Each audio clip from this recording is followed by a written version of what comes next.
日本は効率的じゃない。病院の待ち時間が3時間半。おはようございます。こんにちは、こんばんは。リアの日本語ポッドキャストへようこそ。東京生まれ東京育ちの私が標準語でお届けします。早速ですが、本題に入る前に今日病院に行ってきた話をちょっと。実は朝病院に行ってきたんですけど、朝9時からの診察でした。病院は9時から始まるんですけど、整形外科への初診かつ人気の先生だけど予約を受け付けてくれない病院なので、病院の外で待つ覚悟で30分早めに行ったんですよ。今日は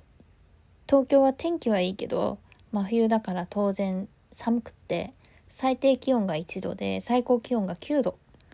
朝8時半頃は3度だったんで、寒くてあまり人はいないだろうと思ったら、すでに4人前に並んでました。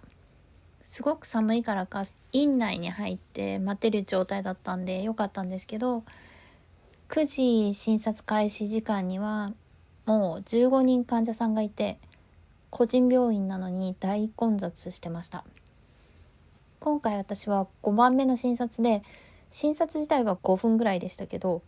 診療終了は9時45分前後でした。なので病院通うのに約1時間15分時間を使ったっていう状況ですね。実はもっと待つかと思ってたので、思ったより早くてよかったです。予約できればいいのになって思いますけど。さて今日のテーマは、日本は全然効率的じゃないっていうことで、病院の待ち時間についてになります。今お話しした予約できない病院の話は小さな個人病院での話なんですけど、実は大学病院とか大きな病院はもっとひどい状況だったりするんです。もちろん大きな病院を全部確認したわけじゃないですけど、少なくとも私が行ったことある大学病院などでは予約できるにもかかわらず待ち時間がえげつなかったです。例えば午後1時に予約したのに診察が始まったのが午後4時半っていうようなことがありました。この時は兄弟の付き添いで行ったんですけど、緊急の患者さんがたまたま入って予約の診察時間が遅くなったっていうんじゃなくって、いつもこんな感じなんですって。これだと正直予約してる意味ないじゃんって感じですよね。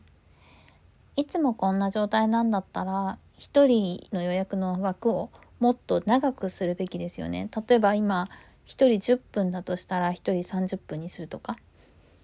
なんでこうなっちゃうんでしょうね。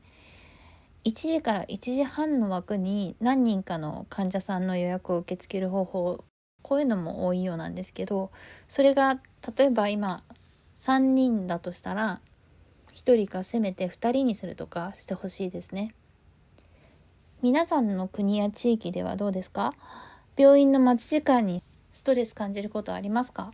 具体的な体験とかエピソードがあればぜひコメント欄で教えてください。ちなみに日本は医者不足で、医師の長時間労働が問題になってます。2021年の OECD のデータで見てみると、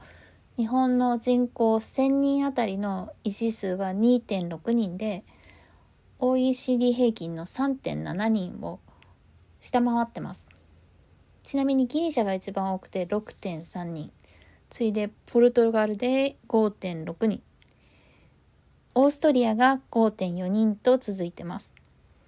日本は人口1000人あたりの医師数 2.6 人ですよ。少ないですね。医師不足で医師の長時間労働が続いたら、医者になりたいって人だって増えないだろうし、人口高齢化で医療の需要がますます増えてくるのに対応できなくて、医療崩壊の危機も謳われてます。2024年4月に施行された医師の働き方改革というもので、医師の時間外労働の上限が年960時間、月平均でいくと80時間に設定されたんですけど、決まりだけ変わっても具体的にシステム、制度、医師のサポート体制とかを早急に変えないと歪みが出てくると思いますよ。患者側としてももちろん日本人が忍耐強くてルールにおとなしく従う方だって言っても、この予約をしても何時間も待たされる、こんな状況は非効率の極みです。例えば病院行くために会社を午前中有給休暇にしようとしたって、この計算だと朝9時に予約してもお昼の12時半から診察になっちゃうので、例えば午後からの仕事間に合わないですよね。それで結局1日全部有給休暇にしなきゃいけないっていうような状況になってしまう場合もあると思います。今は整理券のシステムとかレストランでもそういうのがあるのだから、病院に適用できないんでしょうかね。適用してる病院もあると思いますけど、もう何年も同じような状況で待ち時間が長いとある病院なんかは、私が知る限りではまだ導入してません。例えば今何番目の患者さんが診察室に入っていて、あと何人待ってますとか、待ってる患者さんの見える化っていうのは割とたくさんの病院で導入されてる印象がありますけど、1時の予約の患者さんが4時になってもまだ診察できてないって、